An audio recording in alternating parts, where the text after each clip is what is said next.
jusqu'à 9 h, Good Morning Business.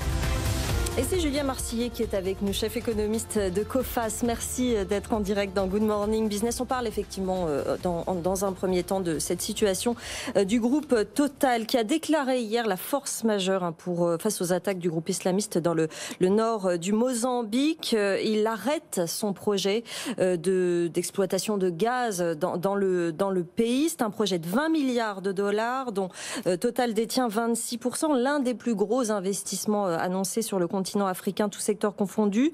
C'est un risque énorme que Total encourt au Mozambique, mais aussi dans d'autres pays. Total est présent dans plusieurs pays à risque finalement.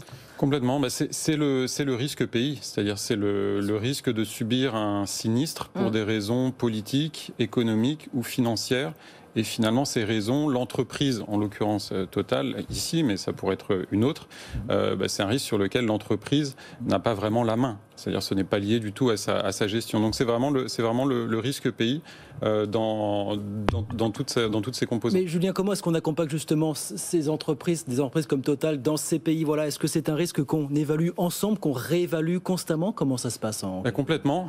Disons qu'à l'origine, en fait, le risque pays, l'événement originel, on a tendance à dire que c'est la nationalisation du canal de Suez en 1956. Ce qui n'est pas exactement la même chose que ce qui se passe là pour Total, mais finalement, ça n'est pas si éloigné que ça. C'est-à-dire qu'une entreprise qui a beaucoup investi dans un pays se voit privée de ses avoirs, au moins temporairement, pour des raisons politiques. Après, avec les années 1980, il y a eu toutes les problématiques de dette dans les pays émergents qui sont arrivées, avec le défaut au Mexique. Et donc là, les banques ont pu avoir des pertes quand il y a un défaut souverain. Et puis, depuis les années 2000, le type de risque a encore changé. Et c'est encore diversifié parce qu'il y a eu la mondialisation. Donc maintenant, il y a aussi beaucoup de risques commerciaux. Des entreprises qui exportent dans un pays et qui peuvent subir des pertes parce que leurs clients ne payent pas sa facture, par exemple. Et puis des entreprises qui investissent, et c'est le cas aussi. Et ce qui est intéressant avec ce cas vraiment précis, c'est qu'on revient en quelque sorte à l'origine du risque pays, qui est le risque pays pur, plutôt politique. Le problème, c'est que là, c'est pas seulement se priver d'avoir pour un certain temps, le temps que la situation redevienne stable au Mozambique, par exemple. Total en a fait mise sur l'avenir avec le gaz pour les prochaines décennies. Les premières cargaisons étaient prévues pour 2024. Je veux dire, c'est tout un projet sur plusieurs années, plusieurs décennies, qui est mise à mal finalement par cette situation, par exemple. Complètement. Il y a deux choses, une plutôt positive, une plutôt négative. La chose plutôt positive, d'abord, c'est que Total est habitué. C'est une très grande entreprise qui est habituée à faire face à ce type de risque. Vous l'avez dit, elle est présente dans un très grand nombre de pays, souvent à risque, c'est la nature de son métier. Il y a beaucoup de pays dans lesquels Total est présent où effectivement les risques sont très médiatisés. On parle du Mozambique, on parle souvent de l'Irak, on parle notamment du Yémen également, la Birmanie évidemment. Voilà, complètement. En revanche, ça peut être une question de survie pour de plus petits acteurs, souvent des sous-traitants, dont on parle beaucoup moins, et qui vont aussi subir les effets secondaires, en quelque sorte, du retrait au moins temporaire de cette grande entreprise qui est Total, mais qui, elle, a évidemment les reins suffisamment solides pour faire face. On voulait vous parler aussi de cette publication aujourd'hui, de ce baromètre trimestriel sur l'état de la macroéconomie au niveau mondial. C'est ce que vous publiez, la Coface. Quel est le grand enseignement de ce baromètre que vous publiez ce matin? C'est justement un baromètre des risques pays et sectoriels. Et donc, nous, ce sur quoi on insiste beaucoup ce trimestre, en dehors évidemment de la révision à la hausse de nos prévisions de croissance mondiale qui sont très liées aux États-Unis. Pour les États-Unis, voilà. Mais ce sont justement la montée des risques, d'un certain nombre de risques dans les pays émergents. Donc exactement ce dont nous parlions.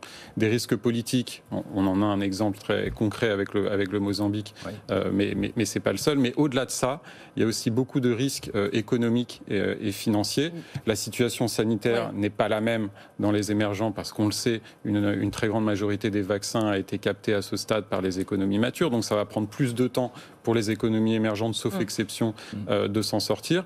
Et puis, beaucoup d'entre elles sont quand même très, très dépendantes de secteurs d'activité qui vont mettre du temps à s'en remettre. Le tourisme notamment. On s'en plaint en France, mais l'exposition de beaucoup de pays, en particulier en Afrique, en Asie ou ailleurs, est nettement plus élevée que chez nous.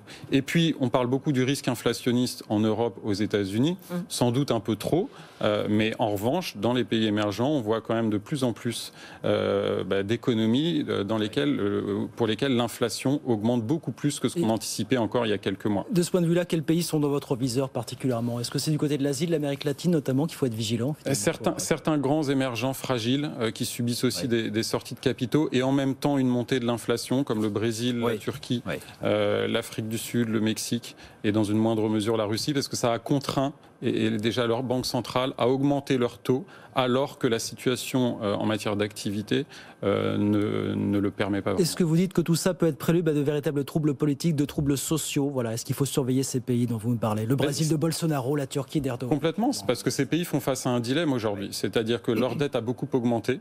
Elles n'ont pas de banque centrale suffisamment crédible pour financer cette dette, contrairement à nous.